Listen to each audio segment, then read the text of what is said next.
Assassin's Creed 2 released in 1459 for the PlayStation 3 in some irrelevant black and green box that used to matter at some point, and today we've seen how well it aged in the past 566 years, and if it still stands up today, which obviously it does because of the title and the thumbnail of this video. Things weren't always shit, alright, they were, just less shit than they are now. The space that occupies the less shit past and the more shit present and future is a chasm wherein everything good was extracted. Energy is never lost, only transferred, or siphoned by the realities of this timeline, but they cared, at least, about making something good back in the day. Things are really that different. Developers actually cared, publishers were less annoying. And I have proof. I have the video evidence. Assassin's Creed used to be the most creative, exciting and fresh new IP in the entire gaming world, and this ain't some utopian fucking alternate reality with less consultation firms full of soulless, card-carrying fun haters. It's this reality, whatever that means. The one with the nets at the top of the highest buildings. Early AC games are a very special thing in gaming. They contain the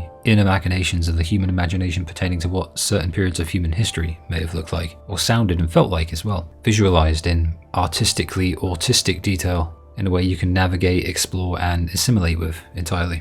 Sometimes those little abstractions play with your eyes and your ears, like the setting and the soundtrack, and sometimes it's just a straight up replica of a famous building, treating your mind with a potential answer to the question, but what if I went back in time and jumped off of this historical landmark? This is before we had to put up the nets, maybe it's why we did.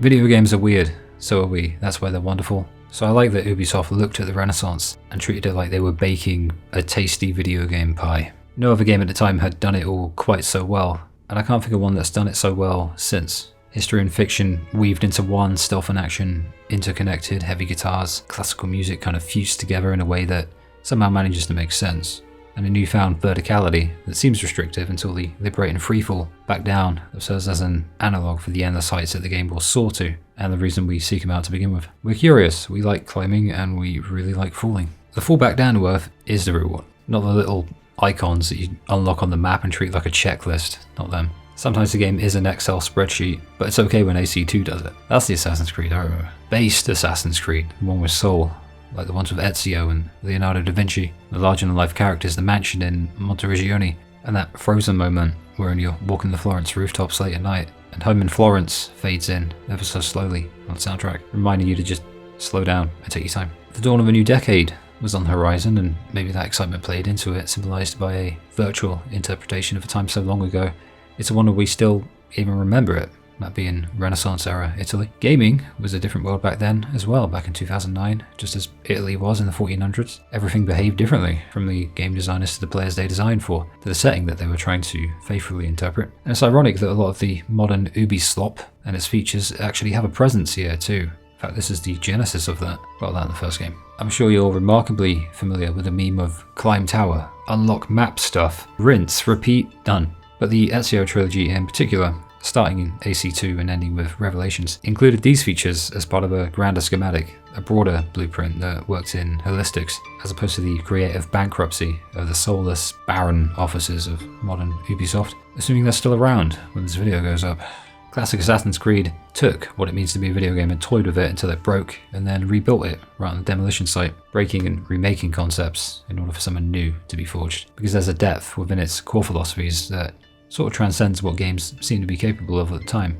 Arguments over whether or not video games are art have always been funny to me, because it's such an arbitrary quantification to attach any discernible fucking merit to, as if it's inexorably linked to a game's worth, or it disqualifies a game from existence if there isn't enough art units in the game. I don't know where it started. I just know everyone got bored of the discussion, myself included, but on the off chance the argument does rear its archaic head ever again, might I suggest you take any of the early Assassin's Creed games and throw it in their general direction, should anyone try to downplay the innate merit of video games as a whole. This channel has habits of its own, and the most prevalent among them that I've noticed is a perpetual fixation on games that, through sheer creativity, become their own genre. Assassin's Creed 2 is a moving painting. It is its own genre. Nostalgia merchant, I know.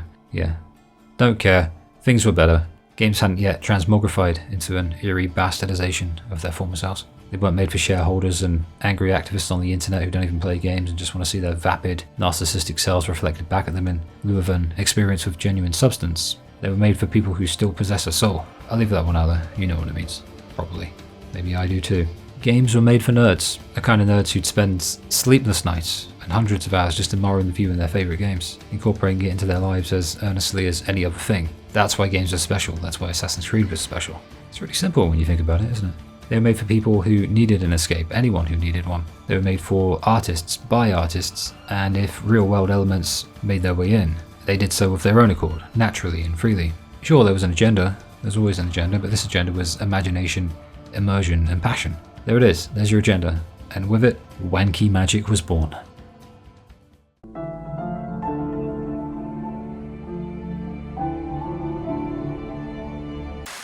What's good about this story from an essay perspective is that the events of the first game are summarised very quickly, in that we're Desmond, an assassin, and we were held captive by the Templars back in the first game, and forced to enter their machine called the Animus, which allowed us to go back in time and experience the events of our assassin ancestor, Altair. You spend the entire first game wondering what this Abstergo place looks like, at least outside of your room and the main room. And with this sequel, starting with an escape, it's immediate. Lucy was the nice, I have Stockholm Syndrome for this chick lady in the first game, and she helps us break out in the modern day. Desmond and Lucy's chemistry is so good that it hurts a little. That makes sense if I ever cover Brotherhood, but we meet up with our friends Sean and Rebecca at a hideout. The pacing's lightning fast, and within minutes of being berated by Sean and flirting with Lucy, we're in another Animus. This one putting us into the memories of Ezio, another of our ancestors. In old Assassin's Creed, assassins are good, Templars are bad, and Lucy is glad. Now, any summary of the story will be far more expedited than usual, because the focus for this video was on the whole picture of the game, so when I inevitably leave out or brush over large parts of the game, you will know why. I'm sure there are recap videos out there to fill that need. Analysis of things worth analysing is the mission today though. This hideout is special, man. The music's so ethereal, and it's peaceful somehow as well. And even with the cold, calculated colours, it's balanced out by the futuristic shades, so the machinery all over the place. By entering into sequence 1, the game establishes immediately a parallel between the modern day that we're connected to and the past that we travel back to periodically. We spend most of our time in the past. There's a player-to-character connection between us and Desmond in the first game, and this one as well, because he's as confused and ultimately mesmerised by it all as the player likely is, sharing in a lack of experience with said player. But a lot of games do that, and for me the interesting point to note here is that the unique plot element they throw in is called the bleeding effect, wherein Desmond begins to gain extra sensory powers via some sort of transference from his ancestors via the machine. It's a good narrative tool to have him be so good at fighting without further explanation in the modern day segments in the series going forward, and it's also a good way to distance Desmond from the player in a way that's inversely proportionate to the connection I mentioned. And because of this, he has that relatability, but he has an element of mystery to him as well. You know, the relatability would be his dry, ironic humour, I suppose. After that, it's just about getting to know the most rudimentary game mechanics. Ezio's family, the city of Florence, are slowly foreshadowing a conspiracy. You can also pickpocket indefinitely if you want some money early on, as the notoriety system has yet to be implemented at that stage. And the most you'll get is some strange looks as you pickpocket literally everyone in the street. It's good shit. The climbing and running, I guess parkour mechanic, is now centre stage, and the first thing I think upon getting the grips with it is, again, that one, it's aged very well, this running and climbing stuff, and two, that's probably because what it lacks in smoothness and fluidity, it makes up for in dynamism and, of all things, actually forgiveness. What do I mean? Well, as rigid as it feels, it really isn't when you think about it, and the game is working with you to try and keep you from jumping off into the nearest river or off the tallest building by mistake. For the most part, it will do this. It doesn't want you doing that, and that's why everything seems to be placed so carefully. Everything is placed with a reason in mind to help facilitate that climbing aspect. And while it can't perpetually keep you from doing so, from jumping off the building or into the river, it can keep you dry and alive for the most part, which I think is better than nothing. That's probably the most you can ask for any of the second game in the series. You can jump on and off at various different angles, even salvaging a potentially terrible fall by holding down the grab button, grabbing something at an awkward angle.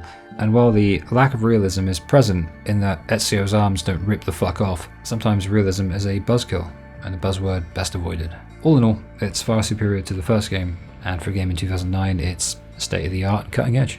Side material is technically available, from collecting feathers, boring, to races, slightly less boring, and other endeavours, but that's not where Assassin's Creed shines, so I didn't bother, not this time. Gives you something to do if you're up for it, but at the very least, it's all segmented and presented neatly and nicely via this gorgeous user interface and these tidy menus, but still not my thing. What I will say though, and this isn't in the script, there is an option to turn off certain markers basically. In fact, if you go to a section called HUD, you can turn off all heads-up display and on-screen elements basically. That's good for screenshots if you're looking for that. In the story, eventually our bros and father get sent to prison, and Uberto, friend of the family, has betrayed us, and we have to watch them all get hanged in the first chapter, which is pretty crazy now that I think about it. This leads to an escape from the city, but not before donning the famous assassin's cape. Now we're ready. Much of the family dying does strike a chord, but not a super powerful one. We've only known these guys, as the player, I mean, for the better part of about an hour, but it's still sad to see, and sets the stakes for the game real high. As early as Sequence 2, we're introduced to glyphs, and unless you're really into collectibles, I'd advise not bothering with most of them. Maybe just try a few and see what it feels like. Glyphs contain puzzles that unlock videos that are approximately half a second in length each. It's not much, is it? And unlocking all of them unlocks the final truth video, showing two characters called Adam and Eve escaping a very futuristic looking place. If they were put on the mini-map like everything else, these glitches, or glyphs as they're called, I'd say go for it. But you have to find them yourself with only a few contextual clues, and it can get kind of annoying. Scratch that, very annoying. Feathers, chests, codex pages, viewpoints, now glyphs as well. It's funny to me looking back and also looking forward at the series trajectory since this game came out, in the sense that this was definitely one of the more cerebral elements of the series that would have been much better refined, and in some parts omitted entirely, whereas the best parts should be heightened and have a magnifier put on them. Instead though, they never evolved past this. I mean, I've seen the new games played, many elements of the series did evolve, even just during this trilogy of Ezio games as well, but this aspect not only didn't evolve, but also entered into a sort of purgatory, and with that many other Ubisoft games got kind of infected with it. This checklist mentality, you know? A replacement for something better, in a way. Maybe that's what it is. What I'm saying is, unironically, actually, it's okay when AC2 does it. That's not a joke. It really is okay when Assassin's Creed 2 does it. This game has an atmosphere and an ambience that's rich, but it also has story content, coupled with characters that are worth the trouble, characters that are likeable, environments that are handcrafted, and some of the most beautiful architecture the world has ever known, all transposed from their real-world counterparts before being augmented for the video game space, and everything feels as though it's in service to this greater picture. That's why I don't mind. That's why I ignore the side material almost completely and don't really suffer for it. So yeah, it's okay when AC2 does it. Chapter 2 seems dedicated to the more ancillary elements of the game, focused around stealth mechanics and varying different shades of stealth, like pickpocketing, blending in with crowds, and trying to avoid guards due to the notoriety mechanic, which sees you oscillating constantly between easy to spot and somewhat inconspicuous. If your notoriety meter is completely full, they'll come after you immediately, and going on the rooftops won't help much because they patrol those as well. There are 3 ways to deal with notoriety, which is gained by just doing basically anything stupid, anything non-stealthy that'll get you noticed. And that's to either rip posters off walls for a slight reduction in the meter, bribe that really loud herald who shouts out the news to the people in town, or just kill officials. Yeah, that's right, killing someone in broad daylight lowers your notoriety the most. Funny how that works. It's worth doing because being perpetually on the run is a death knell for fun, especially in conjunction with the sheer amount of running back and forth that you'll be doing in this game, even with fast travel stations being an inclusion in the game. So in this sense, I suppose Florence Part 1 is just one giant tutorial, basically. But tutorials are fine and often fun, believe it or not, when baked into the overall experience in a way that feels natural. It's this kind of care that they put into things that makes it so easy to replay, even 15, 16 years later. Sorry, 566 years later. My mistake. Now all that's left is to remove your ring finger. Really? I'm sorry, but this is how it must be done. The blade is designed to ensure the commitment of whoever wields it. Bene. Do it quickly. I was only having fun, Ezio. Though the blade once required a sacrifice, it's been modified. You can keep your finger. The next little tutorial is the hidden blade one. Leo makes it for us via one of the codex pages we picked up. The rest of the codex pages will have to be picked up, all of them, in order to see the rest of the game. Now, in lieu of running around every city and town looking for them, you'll find that the best way to decipher their whereabouts is via viewpoints. I'm not bothered. If you're going to do at least one of the checklist type things in this game more than the others, make it the most rewarding one visually. It's forgivable for that alone. I don't really mind seeing 5 to 10 viewpoints just pop up on the screen, on the map, in a new chapter. It's fun to run around. I guess busy work isn't always bad. Obtaining the pages isn't always difficult either.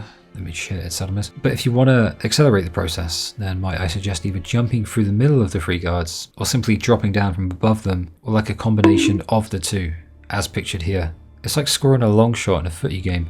I'm not certain why the guards suddenly lose their urge to kill you once you're in there. But it's less guards to murk on your way out, so I ain't overly upset. Quite the opposite, in fact. Given that there are 30 codex pages to collect, it's not as bad as it seems. On the topic of cheesing things, sometimes when guards initiate combat with you, you can just assassinate them before even drawing your blade for battle. Oversight? Yeah, probably. Assassination 1, Uberto.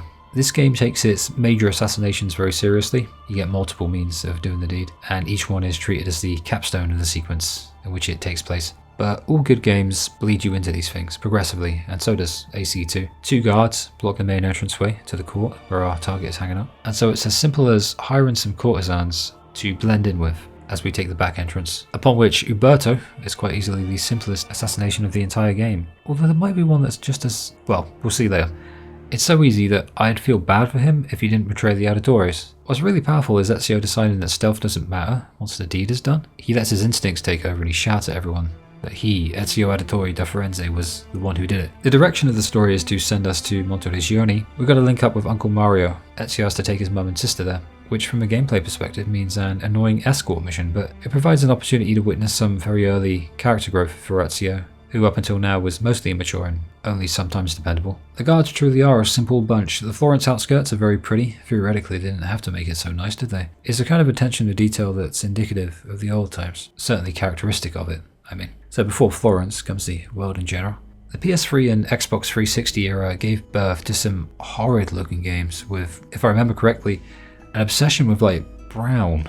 Why brown? Thankfully, AC2 stands out in this regard for the right reasons. Usually, the crimson and vermilion shades of Florence, a prime example. What we're given in AC2 is a picturesque, almost Arcadian interpretation of the axiomatic reflection that comfort and chaos are 2 sides of the same coin, in the sense that it takes a narrative built on violence and reflects that within the physical and geographical parameters of the experience, boxing you in with its walls and setting you free of its verticality at the same time. It illuminates also the many elements of substance that lay the foundation of this magical ride through fucking time or whatever. The streets by day are chaotic and the rooftops are cathartic. They offer a little respite from the perpetual motion of the gameplay cycle, lest you actively stop and look around a bit, which I always recommend, especially with this game. Yet the evenings and the night, they offer another dimension that acts as a sort of a symbolic counterweight to these more chaotic elements, creating a juxtaposition in some areas and a synthesis in others. I'd say that the innate compartmentalization involves the more caustic elements, such as the combat, the constant tracking of your next target while also being on the run yourself, but in narrative and often in gameplay as well, running concurrently with warmer aspects of the game, like the soft lights at nighttime and the beautiful and peaceful music that guides you. It's a game that knows when to be loud and abrasive, but more importantly when to shut the fuck up, when to peripheralize itself into its own shadow, even if it's also the sun casting that shadow to begin with. And the verticality I mentioned can be seen as primarily in the climbing mechanic, I guess, putting a gameplay mechanic into something that you really want to stand out, because that's a perfect way to achieve that objective. So embedding a climbing mechanic into the architecture of the game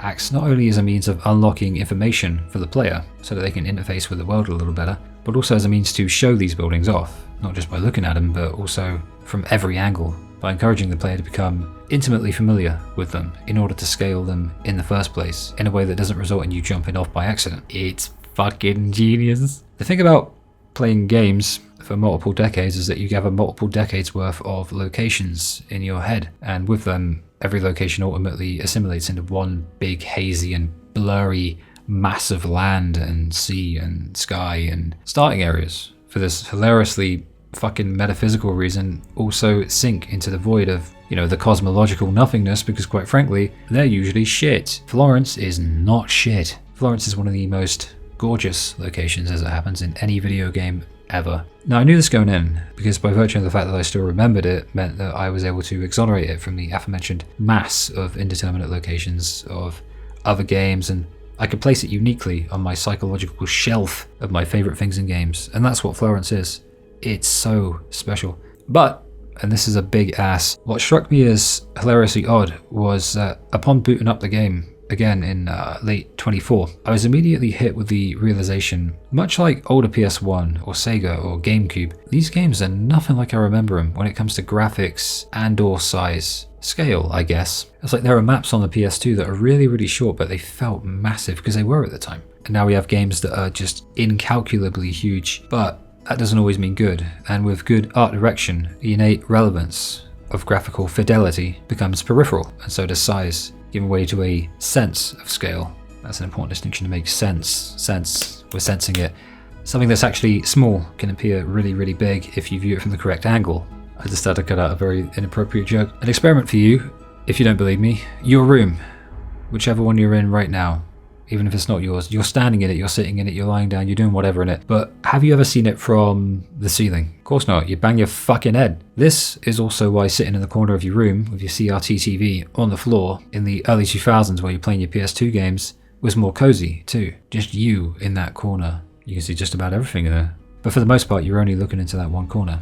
That's your entire world, your field of view. And it's this convergence of the game devs playing with the malleable nature of perception that meets the concept of perspective and transmogrifies all you see into something more, even upon seeing it for what it really is from above. For instance, atop the tallest building in the city, the very tallest building, you can see the walls that box it all in. You can see the outside, you can observe the cramped alleyways and the little rows of houses, but its proximity to the greenlands around it somehow manages to not only accentuate its small size in relation to the rest of the world around it, but also the grand scale of how large it truly is, because of that sense of scale. This is the, I guess, power of verticality in games, and it's something that's not used much, and it'll occur whenever you prioritize player freedom in an experimental and lateral way. And that's the kind of thing that old games did, especially old Assassin's Creed. They really were pioneers. They weren't the first, certainly not, but they really did make it unique in their own way. So it's small and it's large, it's shades of red and grey. There's little rivers with hints of the natural world, while also incredibly modern for its time. It's equal, it's opposite, it's duality in a city basically, and what it does with its inherent space is what defines it, I think, because it runs parallel with the soundtrack in a way that fuses the two together into indistinct entities, and because of that, Florence becomes something that you can perceive with even more dimensions of perception, and therefore entails a stronger bond between player and place and time. It's just really fucking pretty too, especially at night. I just like pretty things. The Party family followed us out here, but it's all good. Keep the sword, Ezio. Do I know you from somewhere? Don't you recognize me? It's a me, Mario! Uncle Mario? It's been too long, Nipote. Far too long. Mario's such a great character. I love him. There's some money in it for you if you want to go find their statuettes and place them in their corresponding little thingies in the garden. Upon seeing us in the Monteregione, Mario teaches us the quick step, the counter as well, and the taunt skills. I forget to use the taunt skill for the entire rest of the game, but quick step and counter, I mean, they're vital. He'll teach us different moves periodically as the game's difficulty goes up. If Florence is really big and really small, then Monteregione is the biggest small place and the smallest big place in a game. I guess they all stand out, don't they? But this place is what you make of it, really, but in a more tangible way, or via the renovation project. The Monteregione building mechanic, if you will, in which you put your own money into building up a town into a fortress-like entity. But beyond just being a great home base and headquarters for you and everyone else, there's an attachment you can form with it as a result of this that transcends even the one that you might have had for a Florence. Because the degree to which this place feels alive is directly related and contingent upon the amount of care you decide to put into it to begin with. It's all on you, the player. I mean, looking at the places you first enter versus a completed town that you brought absolutely everything for, it instills a sense of fulfillment that only that kind of agency can build. And it does take time, meaning lots of time and even more money. So for a tiny little town that sits in the middle of absolutely nowhere, what you have is a home that's as alive as you make it. And the funny thing is that it's just a simple little fortress, really. Walls, road, a big ass mansion at the summit, complete with a nice big garden too. Tuscany, meanwhile, is where we reconvene with Mario to take out Vieri de Pazzi. And it is a weird place. It's a weird location. It's a tiny city, but a gigantic location as well. What I'm saying is there's a lack of uniformity in the place's design. It works for Monteregione because that place contains a lot to do within its walls, and it's your home base. But here it feels like half of both Florence and our home base with the character of neither, if that makes sense. My first guess was that it was perhaps a rushed location, but after thinking about it, it might not be some rushed location at all, but rather smaller by design, because the thing is, small ain't a fair description anyway. It's actually a unit but I think the issue is in its inordinately spaced out viewpoints with large country roads that border the interesting parts, even with the horse mechanic that lets you go faster. Because if it had a colour scheme, like the outskirts of Florence and the sunshine happened more often, then I probably wouldn't mind it so much. But the city interior is about 2 to 3 times as cramped as Florence, but without the charm. The colours are washed out, it's dark and dreary, and perhaps being British has led to me becoming biased against my innate lack of colour in my life. But yeah, Tuscany is a weirdly depressing location. Nothing about the design of this place feels particularly univocal or organised like the 2 previous locations. But hey, not every location can be one of the best. This does, however, really highlight the busy work ethos of unlocking all of the viewpoints and grabbing every codex page. I'd say that with the other areas, the developers did a good enough job of navigating around and mitigating these factors by a great deal by saturating the player in a rich and deep atmosphere and providing a compelling story as you explored the place, among several other things. But here we just have to kill Vieri de Pazzi. That's all. To be honest, I think the function of this place is just to serve set pieces, like the 2 assassinations you do here. In that vein, it's not wasted and it serves a purpose. The process of doing so for this first one is quite fun, thankfully, but still wanky? Yeah, wanky. It highlights how sometimes a great idea can be a little ruined by the reality of any given situation. Let's explore that. The appeal of old Assassin's Creed is for me mainly in its ambition, but ambition can lead to total failure at times because it's chaotic and risky. And I guess also because failure is also the most important part of success. Typically though, you prefer those failures to occur in pre-production or just production. And with this final product, what we have is a set piece of sorts. 4 guards looking out at a specific angle. For the first to take down is easy, but if the second sees you, he'll remain staring at wherever he saw you last. Meaning there's a real penalty for being seen outright. I suppose it's preferable to instant desynchronization and some missions do that later, but you can just recalibrate your approach and traverse the roof yourself, slowly taking them all out. Now the last one at the top may be impossible to sneak up on. I don't really know, but either way, the real penalty seems to be the increase in notoriety upon being perceived long enough by a guard to activate his alert phase. It's a weird position that the retro AC games are in, to be honest with you, in that combat is quite fleshed out but stealth is still kind of awkward and janky. Granted, compared to its predecessor it's worlds above and it'll get better as it goes along, but it's interesting going back and retreading these first few awkward steps for the series. All the charm and the awkwardness that sort of adds to it actually. Still, a very fun end to the sequence though. They make a real spectacle of it, and with that we infiltrate alone, open the gates and let Mario's mercenaries in, fighting through the city before finally catching up with Vieri. Killing him is satisfying at first, but also kind of a buzzkill, which is almost certainly the point. I think the point is that this target is basically just an idiot. The real bad guys of this Templar conspiracy are far more powerful, and this dude was just one of many little underlings. Ezio's lack of discipline gets the better of him here during the death scene, but luckily Mario's there to keep him centered. And the pacing has been great so far. At the end of the chapter, or sequence 3, we've ascertained the main group of antagonists, we've killed 2 of them, established a home base and made most of the main players of the story known to the player. After this, Ezio's finally taken the initiative, saying he'll act on his father's list of Templar conspirators. That said, he does have the help of Mario and many others, and that'll bear fruit later when he realizes it. Point is, he's really growing. He's grown up. Seeing him happy with the lads seems odd, but this game does very regular multiple year time skips, so perhaps that explains it. Mario explains the codex pages to us, which appears to be a map and a prophecy. Because of course it is. The game makes sure to stress the importance of the codex pages as much as it can without outright saying, yo, you're going to want to read all of these, so you're going to have to go grab them yourself when you can to avoid a long gathering session later with all the ones you've ignored. Decoding 4 philosophical codex pages increases your max health too. I'd forgotten that.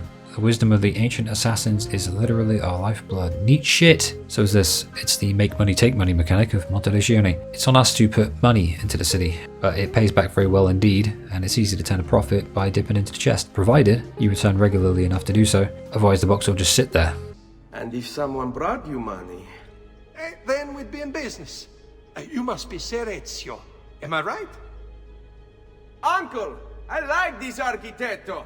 He gets very observant when he can smell mud. If you want to... Even AAA games used to be written by actual people, you know. These days it's just ironic humor. These are the additions we can make to the city, and the more we invest, the more money the magical money chest spits back out at us. Fun system. Every 20 minutes a certain amount will appear in said magical chest, contingent entirely upon whether or not you gave enough of a shit to invest in this city. But there are other ways of doing it too. To invest in a city? Town? I don't know. big house. Just buying things increases Monterigione's value. Everything you do is in service to your home. It's a beautiful system. Bond you with it. Even the new places you unlock within its walls contain some new goodies to grab. In the church there's 2 chests. It's great. Little bits of care put in where you least expect it. There's even a well with chests down there too. It all adds up. Makes the place feel alive. Mario now shows us the underground vault, complete with a statue of Altair, the protagonist of the first game, ancestor of Ezio and Desmond by extension, telling Ezio of his importance. Mario, that is, not Altair. He doesn't talk much as a statue. And I guess anyone who skipped the first game will now know about this stuff too, so it's clever. As Mario tells us about the hidden crypts containing the treasure, you can really feel the magical atmosphere of the old Assassin's Creed lore and mysteries. It goes back even further than Altair from the first game. You knew the well ran deep, and any glimpse into it was something to be treasured back in the day. And the game gave it a degree of gravity, I'd say, that was proportionate enough to compel me, upon my first playthrough actually, to do every single crypt and get Altair's attire. With these new shops, the town really comes alive, and it's all because of us. Leonardo now, back in Florence. The city's unlocked in increments, hence our return. But it's 1478 now, meaning it's been 2 years since we fled here. So that's that time skip, innit? New viewpoints and codex pages are about, and therein lies the player's mortal and existential struggle to decide upon prioritizing freedom now or much later on. Every game has some element of busy work to it, and I've been thinking a lot lately about why that is and why many of us like it, at least when it's done right. I'll let you know when I figure it out. So what, in 2028 I'll write a 10,000 word essay on busy work in games and why it's important. Leo! The codex pages have another function, new weapons and shit. 3 new types of assassination are now made available to us, and that'll open up our avenues going forward for destruction. He also upgrades our hidden blade to be able to perform double assassinations, and we also gained access to throwing knives at the end of the last sequence. So as early as chapter 4, we have so many options, it's crazy. Lots of weapons, multiple ways to utilize them, neat fucking shit. La Volpe points us in the direction of Vieri's dad, but the game intertwines it with the introduction of the first dungeon of the game. Hello, Desmond. Go away.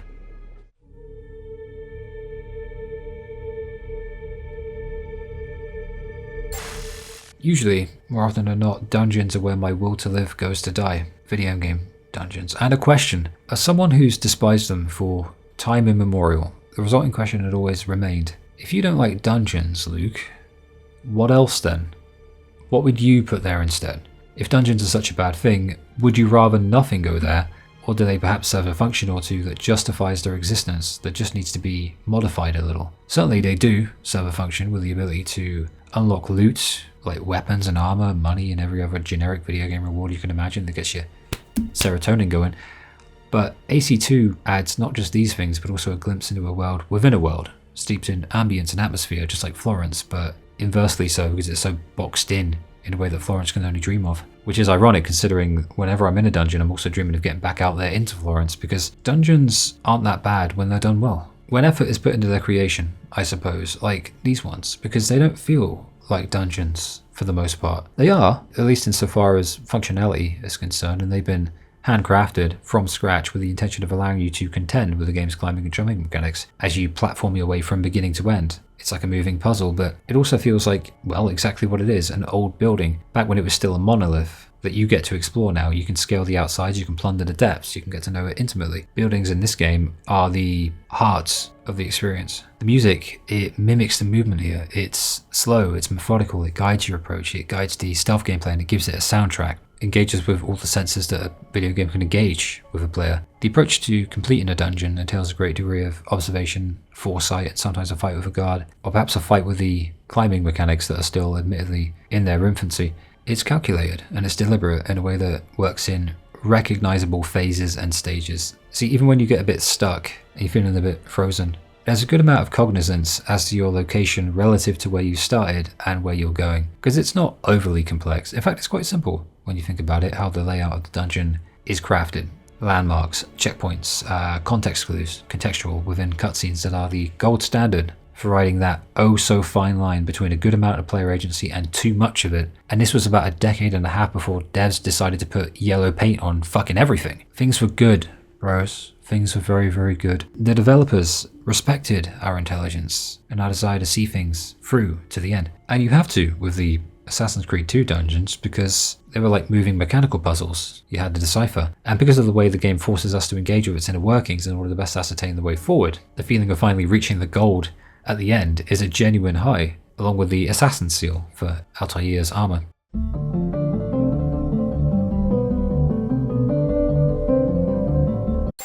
Instead of assassinating, we actually have to protect someone now. Back in the story, to stop the Pazis from taking over Firenze. That's Lorenzo de' Medici, and in doing so we gain a very powerful ally as well. And this whole Templars versus Assassins thing is really center stage now. It's brutal, and it happens in broad daylight, so you know how legit this stuff is, and really early into the game as well. Lorenzo orders us to do what we were already going to do and kill Francesco de' Pazzi, Vieri's dad. And I wouldn't be surprised if this one probably ends with some climactic scene where only chase Francesco into a corner, but then I remembered something. I have throwing knives now, and you only need 2 to kill him. 2, that's 1 for the assassins. I'm not kidding when I say this game's pacing is probably among the best ever in an Assassin's Creed game. Climactic assassination after almost every chapter, good build up to get there across all chapters, characters introduced in a way that isn't too heavy-handed or too sparse. It might be perfect in that sense. Like, there's no such thing as perfect, I know, but this is probably as close as you'll get for pacing in the game. This sequence is about the warmth of interfamilial bonds and ends with us assassinating an almost defenseless old man in a field. So, pure Assassin's Creed. Lorenzo is actually a close family friend and will be one of our closest allies going forward. The city initially feels a little cold and indifferent to Ezio and the player, very much so actually, but gradually begins to feel a lot warmer.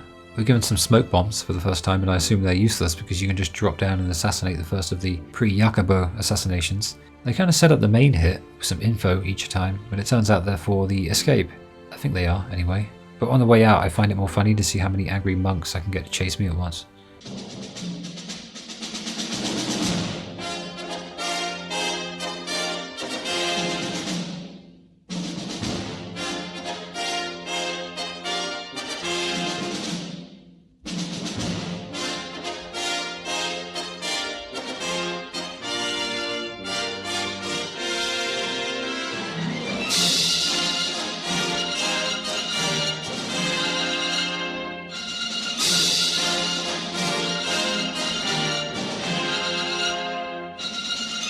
The second one's cooler because you can command your own mini army of mercs, so we let go of any notion of stealth and just go full warlord with it. Purple robe guy is the most funny. You can just hop into a hole and drag him down there. That one made me feel sneaky.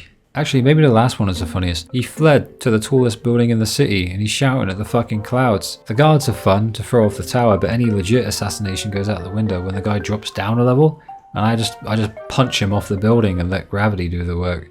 The main assassination is actually kind of disappointing. The dude's old, he hates his life, so I feel it's more a mercy killing than anything else. It's preceded by like 5 minutes of tailing. I don't know why I don't enjoy tailing missions. Maybe that's worth a 5-hour video as well. I think it's just the fact that you have to rely on AI pathfinding, and such things are often very capricious at best and psychotic at worst. For instance, I kill a guard on a rooftop and accidentally make his body fall off, but it goes directly into the path that Jacopo walks on, but his only reaction is to like briefly go back the other way and then he just walks back and goes right on his merry fucking way. Walks past the dead body. But hey, Templar meeting. Roddy Borgia does half of our job for us, and it looks like the Templars aren't as good buddies as we thought. He knows we're here, it's all a trap, but instead of what would be a very difficult fight with a group of enemies, some of whom have lances that are very annoying to deal with, I like to show you, dear viewer, just how broken smoke bombs are. Observe.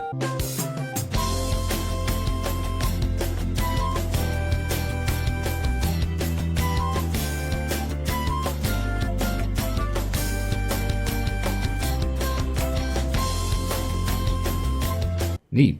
They only cost 350 florins each. We finish off the old man, and Ezio once again shows maturity now, just as Mario wanted him to all those years ago. It's such good storytelling. In it, not every chapter needs to be some journey, and chapter 6 involves heading to Venezia. Well, Leo's cart is broken down, so we're going to go on a crazy wooden chocobo ride while the guards chase us. It's a fun chapter.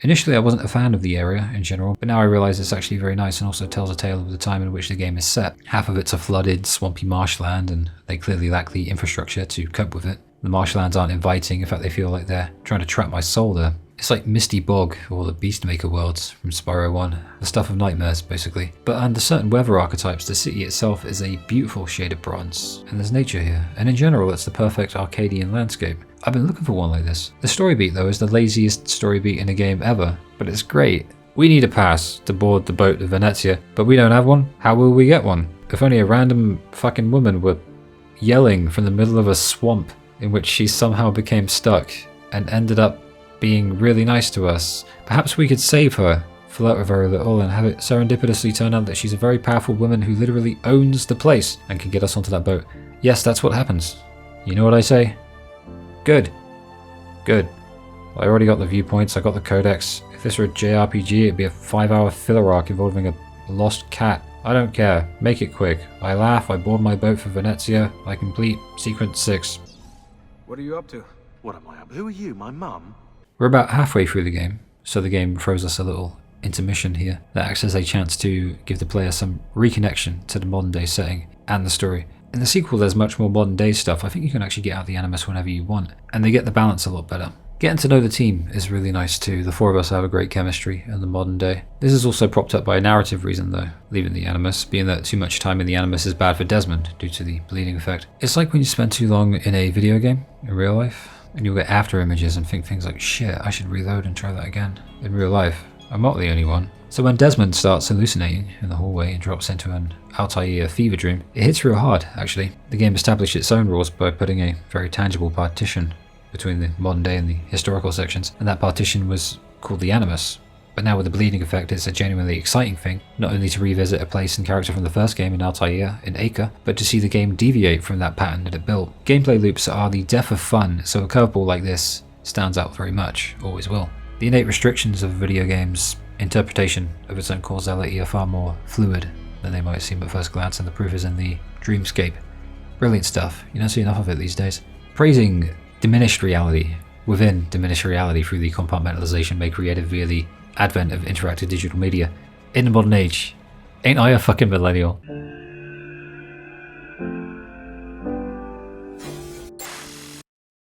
The last city, and second big city, Venice, is given a 5-chapter story beat, I guess, as a main character of sorts, and it is special, other than the novelty of exploring one of the most unique, beautiful, and culturally relevant cities in real life as a virtual phenomenon. You also have a world space that's used to the best of its abilities, utilized completely. Every corner of the place holds some sort of relevance narratively, and every section has its own gameplay moments and prominence and little quirks here and there. Holds to reason that if you're going to create something so iconic that it's only reasonable to squeeze as much life out of it as you possibly can.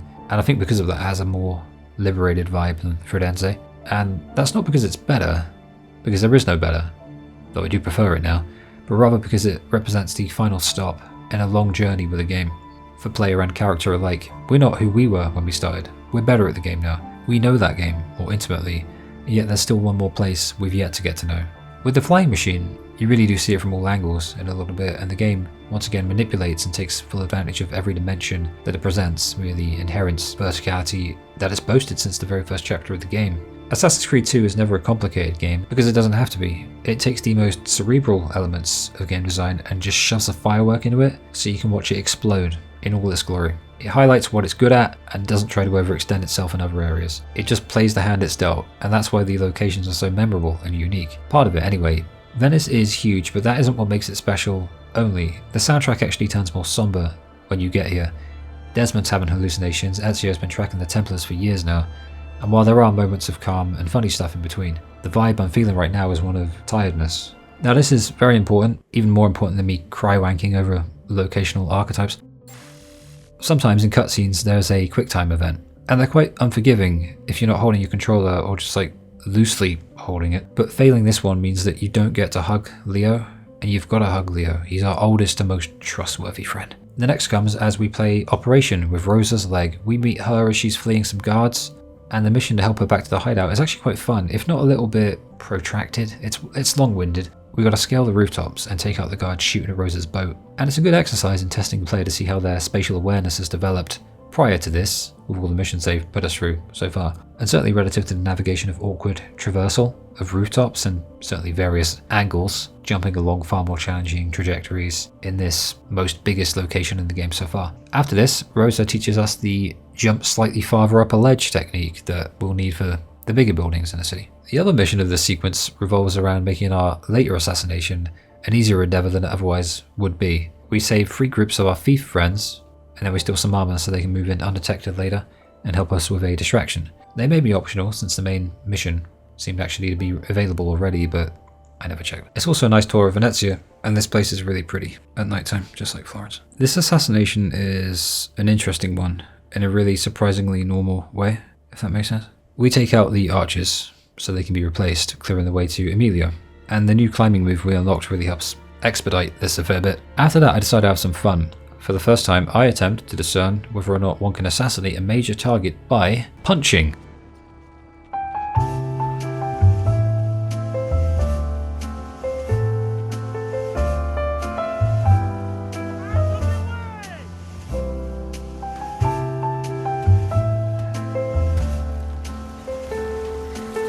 The answer is yes. Sequence 8 is the Leonardo makes us a flying machine chapter, no way around it. The tactical nature of scouting the palazzo is really cool and adds depth to an already deep assassination system, in keeping with the nature of the chapters also, being a gradual lead up to the big kill at the end. So it's on Leo to make us a lovely new machine.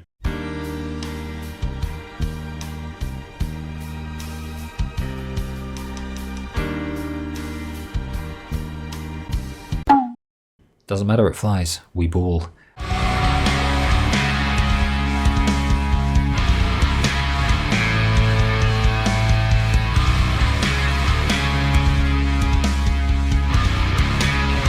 Weird though. After all that fuss, we can't stop Mr. Templar Wanker from poisoning the Doge of whatever, and then catching and killing him isn't even a challenge at all. Escaping's easy too. So all of Venezia thinks that we killed the Doge, but it's Carnivale, so everyone's wearing a mask anyway. And this might be the most vibrant chapter of the game. The most celebratory part of this game's Italian inspiration, and to celebrate, Leonardo makes us a pistol. The fireworks add so much ambience to the city. I actually ended up liking Venezia more than Florence in the end, and I think this was the big thing that did it for me. This is when I just sort of clicked with it. Ezio spends the most time here, narratively. I'm not sure if we spend more time here, it's really on the player, isn't it?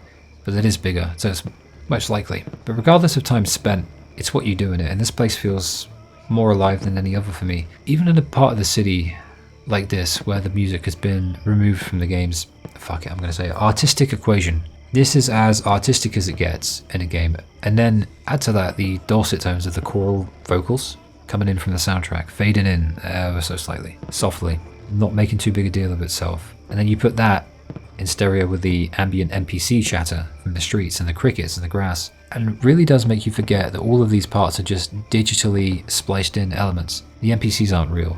The city is just a digital recreation of how we imagine Venezia might have looked all those centuries ago, but it feels real. With the abundance of terrible movies and books and paintings, I've come to the conclusion that the derision that video games have received since they began to be slowly popularized, and I guess mainstream, which coincidentally is the main reason they've gone to shit, could be attributed to ignorance, but it's most likely envy. I think it's an envy thing. Video games encompass every element of media and creativity and storytelling all at once, all in sync, something nothing else can do. Perhaps it's the word game that does its reputation in. Once again, I think of the term interactive media, but it sounds too formal. The word game carries a distinctly negative connotation for some, but for others like myself, who realize that life's just a big fucking game, it's where the soul sleeps. It sleeps within that word. And maybe normies don't like that. Good. Games aren't always made for them.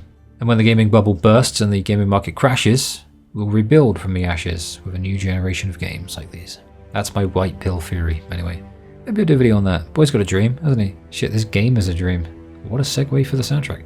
If a painting from the Renaissance era could be converted into a soundtrack, it'd probably sound something like this. Modern sounding electronic synths and distorted guitars. They always have the potential to sound good together, because music's like that. That's why music is one of the very few things that makes life worth living, especially in this bleak modern age. Stop being a doomer. And yet, AC2 does this thing wherein it sometimes mixes them into the same track. And even when it doesn't do that, despite the disparate nature of any two tracks being potentially massive, they all sound like they fit into the setting, the same setting. There's something more, something unspoken when it comes to translating a culture from a period in history into a soundtrack, into an MP3 file. And I can't quantify it, nor do I wish to. That's the mystery of music. I enjoy the mystery of music, but I think it goes beyond concepts and practices like using instruments that are unique to the era. I think it's a feeling, and this feeling is a very special one. Jesper Kid is our composer for the game. The dude managed to capture multiple periods in time, make them all distinct and join them all together within one soundtrack CD.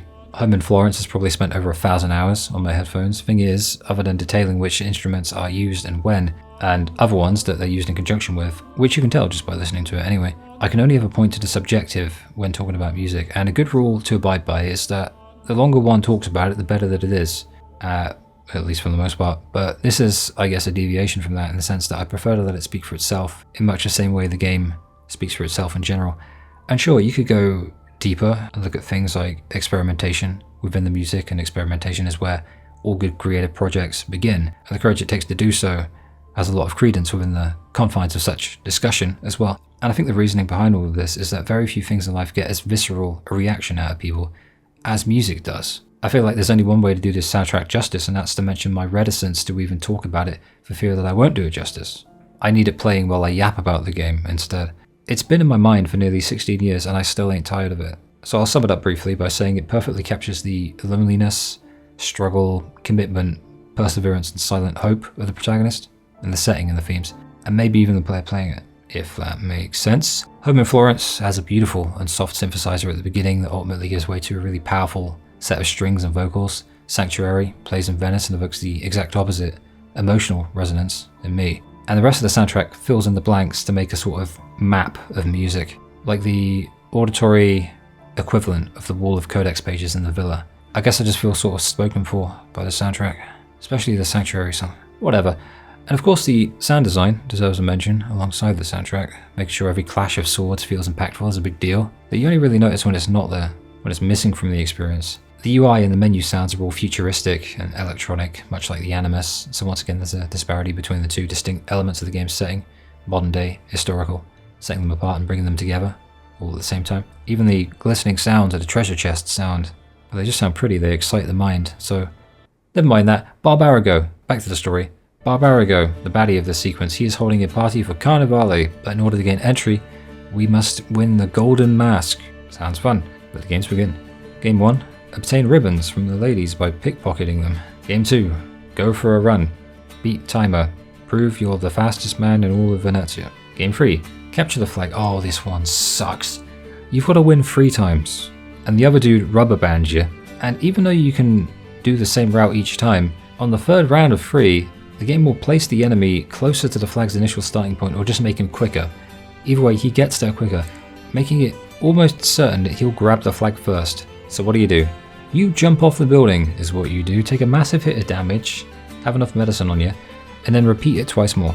But you gotta aim for the circle. I genuinely don't think you can catch the guy if he has more than a few seconds on you from the start. So yeah, it's a stupidly implemented minigame that soured an otherwise jovial Carnivale. Whatever, what's done is done. Game 4, beat people up. Carnivale is violent, and this is odd. Game 3 is annoyingly hard, but this one's easy. They barely fight back, and even in the last round when you get ambushed by dudes with weapons, there's a good chance to use the disarm move. So you can just do that, and so we win. Except we don't. That's fixed. Dante Moro has won, despite us cucking him royally and beating him up. Luckily for us, Dante is a moron, and all it takes to get the mask back off him is some courtesans to distract him. Am I pronouncing that right?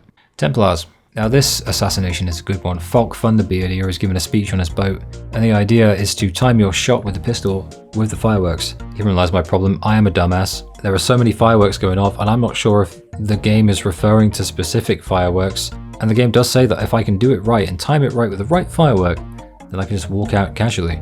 Evidently I didn't get the right firework, but shooting the dude is still very funny as a way to assassinate him. Not as funny as punching the dude off the tower, or just punching him to death, the other one, but still in the top 3 of the most unconventional, non-law friendly assassination endeavors.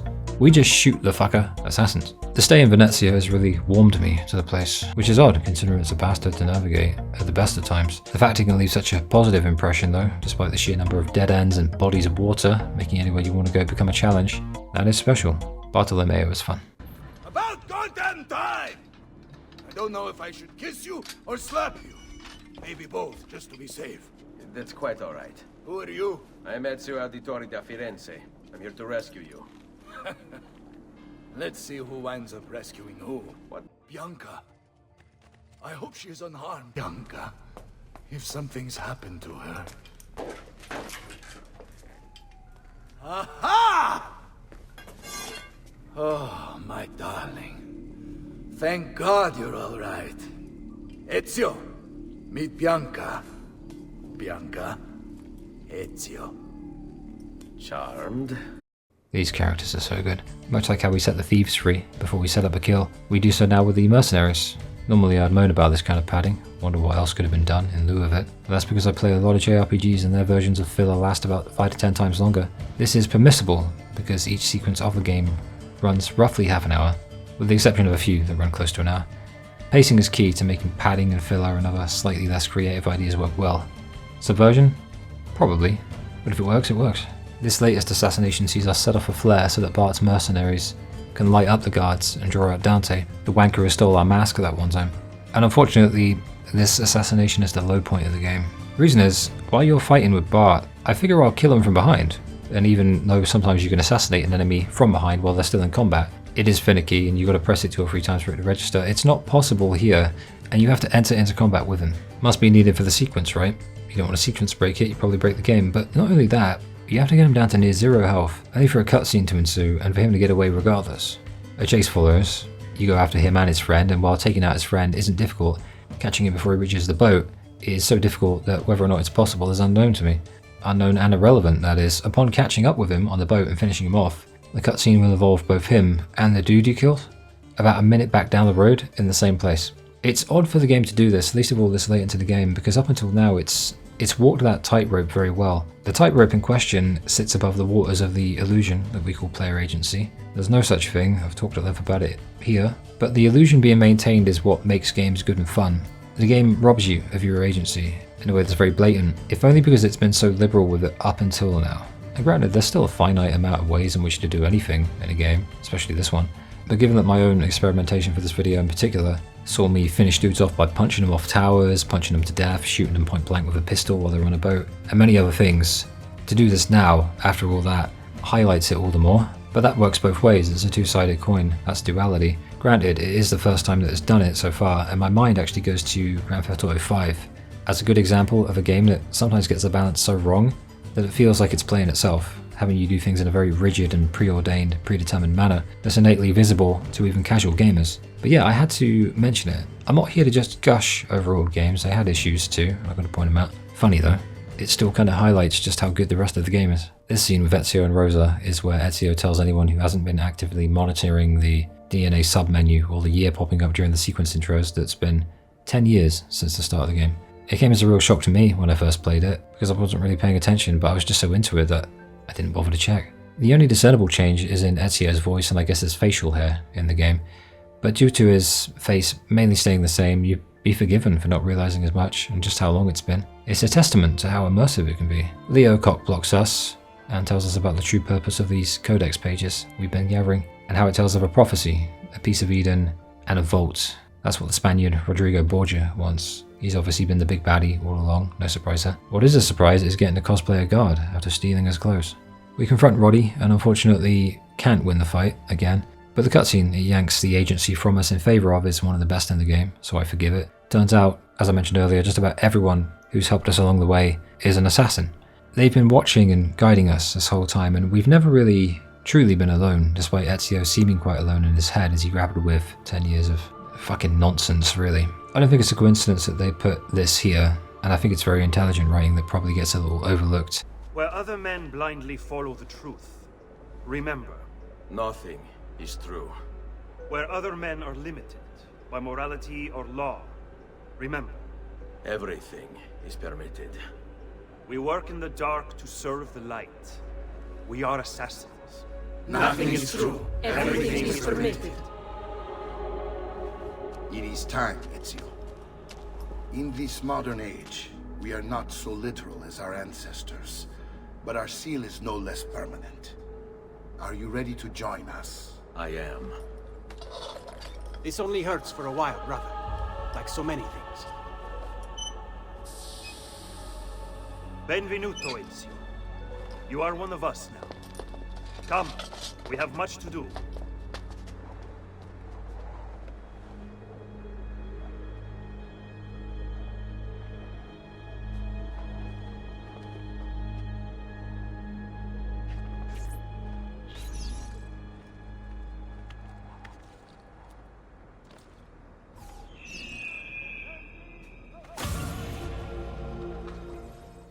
Our boy Roddy Borgia has been elected Pope, by the way, and so he's now the most powerful man in Italy. Problem though, a problem that's about an hour and a half long on average. In the original, this revelation would lead perfectly into the finale, that being sequence 14. However, after release, unbeknown to me at the time, Ubisoft released a DLC with sequence 12 and 13. The question becomes, is it any good?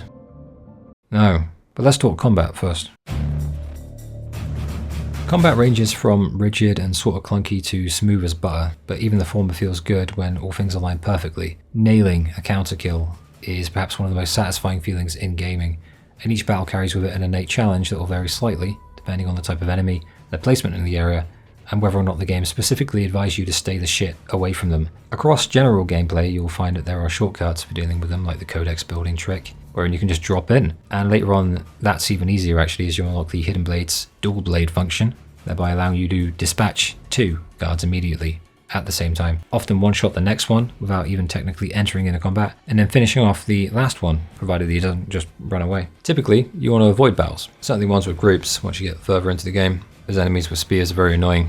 They certainly require a lot of dexterity, and you're likely accustomed to being able to weaken enemies insidiously and ultimately finish them with a counter kill, which, by the way, there are a few better feelings in gaming. Did I mention that? We'll mention it again. Assassinations are great though, and they put into place a very unique setup, creating a brand new chessboard of sorts for each unique and individual instance that the game throws at you. This is where the different types of weapon come into play in a whole new way. For example, archers are best taken down by grabbing a ledge, pulling them over, but others may notice you doing that, or before you even try it, so you can try throwing knives too, which usually do the job in 2 hits. The pistol is introduced fairly late and vital to an assassination of Venezia that we mentioned, but you can also use it for range kills, but not that ranged. I suppose what it makes up for in raw power it lacks in timing, which is to say it's very, very slow.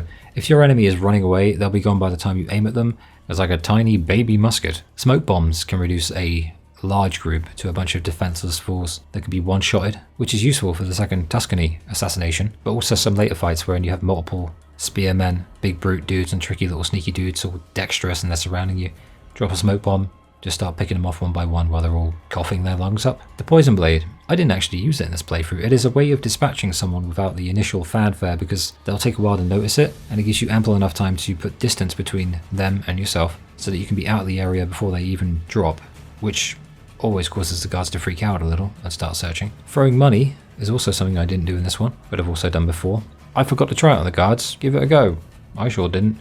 To be honest, its best use is probably for those annoying minstrels who follow you around, but that can be solved much quicker with a good punch. Just punch them. The idea is, there's an entire weapon wheel's worth of variety in how you can actualize a mission or just go about your other daily tasks in the game. And within each subset of weapons and gadgets exists multiple use cases intrinsic to each one, alongside all of the unique scenarios you'll be faced with, some of which are especially designed to facilitate and incorporate those very things. In short, it's simple and easy, but the amount of things you can use is very in-depth and has a lot of variety. Keeps things fresh, keeps things fun. And while we're talking about fun stuff, I guess I should mention that you can customize your costume color as well. I love costume customization. All games should have it. I love costume customization. Hence mine changing a few times over the course of the game. Anyway, back to the DLC. Forli it is then. And after a surprisingly cinematic cutscene, we're sent here to put the piece of Eden somewhere safe, as Leo's deemed it unfit for human hands. Forli's under attack, and man is it a battle. Not enjoyable, to be honest. It drags on and on. These two bellends want a map and the Apple of Eden. After we sort that out, we are stabbed and someone takes the apple, and we go speak to some monks to ascertain the identity and location of the monk who stole the apple in question. Tackling a monk to the ground feels like a bad omen. Sequence 13 is nice enough to put us back in Firenze, at least. As for chapter 13, it's 9 assassinations. You didn't hear that wrong, it's 9. It sounds cool on paper, but after hearing 9 separate dudes tell you about how the Apple of Eden corrupted them, it gets real old real fast. I can imagine the board meeting about the DLC.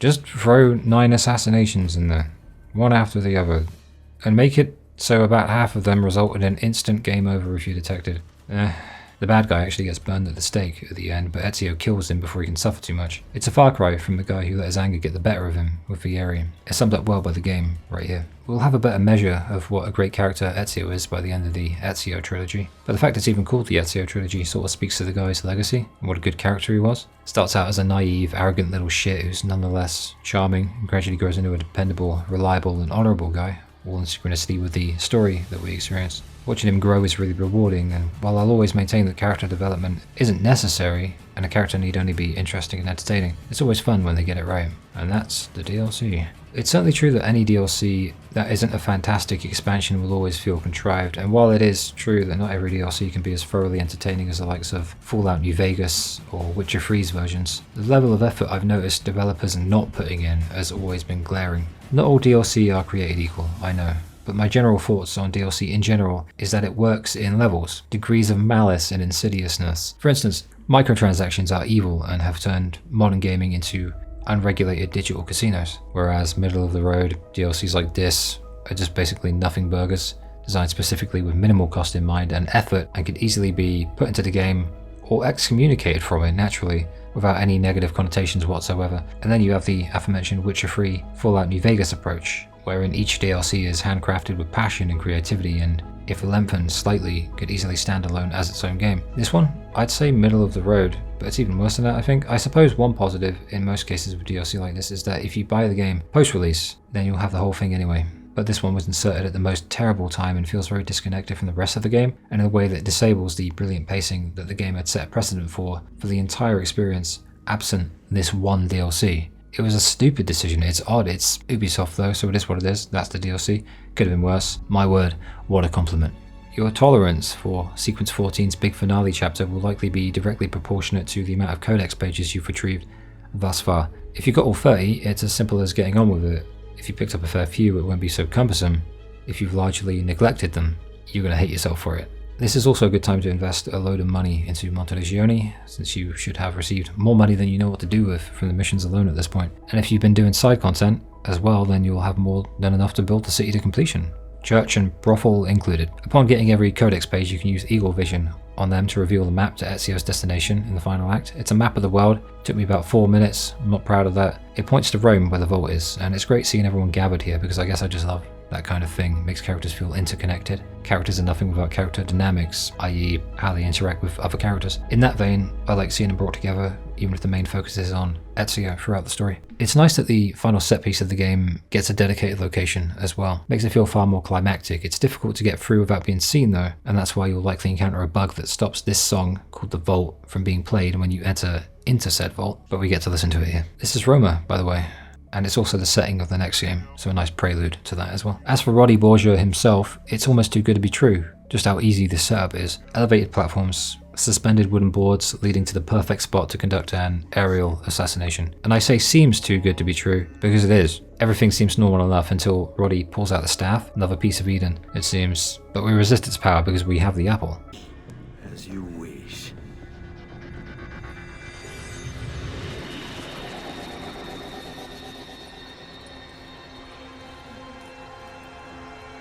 Fascinating. An impressive power, this. But if you think it's going to save you, you've another thing coming. Fight time, and it's odd. You can't shoot him with a pistol, point blank range, but rather have to dodge him and let your duplicates do a lot of the work first, and then get a hit in while his guard is down. Otherwise he'll likely block your attack. He can just block that indefinitely, I think. He did like 4 combos of just blocking with me. It was doing my head in, so I just like, okay, Ezio2, you give it a go. And he opens the way. But winning isn't winning anyway, and he gets the better of us in a cutscene. I typically hate when this happens, but it's a rare enough occurrence in this game that I can just bat it away. This is funny, Ezio gets stabbed, but it's never an issue going forward. He just wakes up. Despite being stabbed, we enter into the vault, and this might be the first instance of the blending together of the historical and the futuristic aesthetics, despite it taking place in the past still. The lore surrounding Eden and Adam and Eve, without going in depth, speak to a society, I guess, of higher beings in the game's lore. They have a name, but I don't believe it's revealed in this game. And that's why these ancient things look like, well, even more ancient than ancient Rome, I guess. I'm you. Open! It's over, Rodrigo.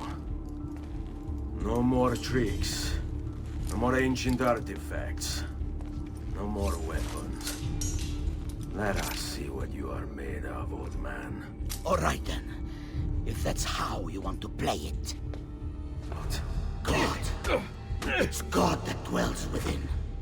You expect me to believe that God lives beneath Il Vaticano? A more logical location than a kingdom in a cloud, don't you think? Surrounded by singing angels and cherubim.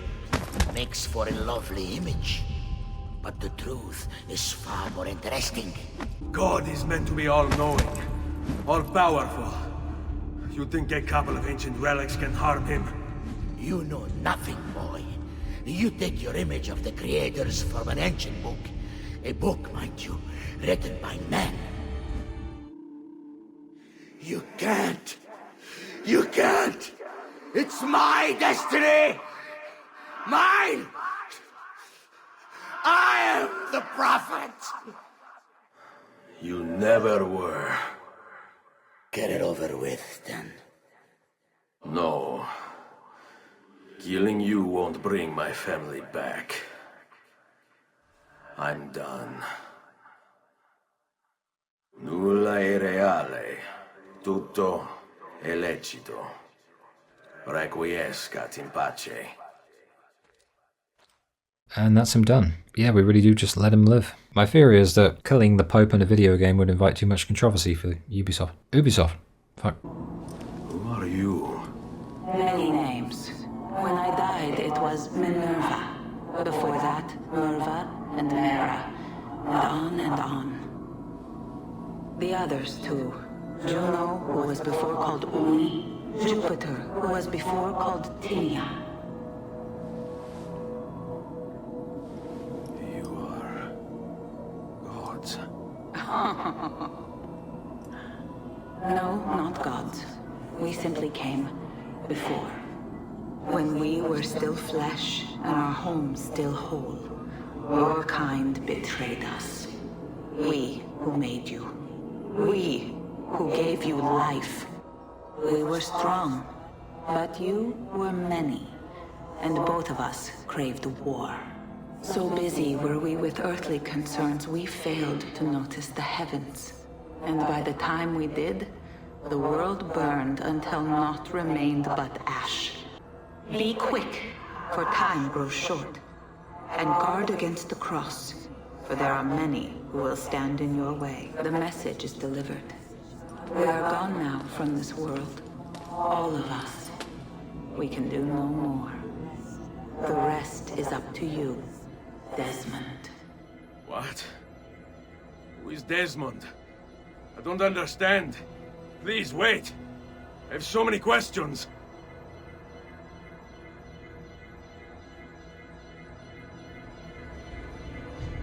What the fuck?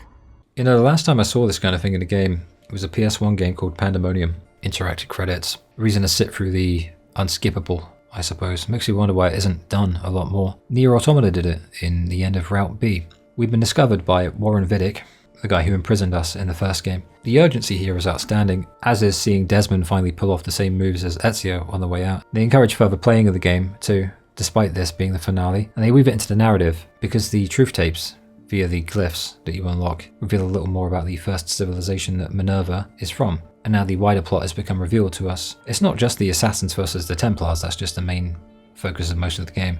It's actually a doomsday plot, but it's still enough of both that it doesn't go off the rails with this reveal. But we won't be getting those truth tapes. This is an analysis, not a retrospective. They don't reveal all that much anyway, so you can just watch them on YouTube, as can I.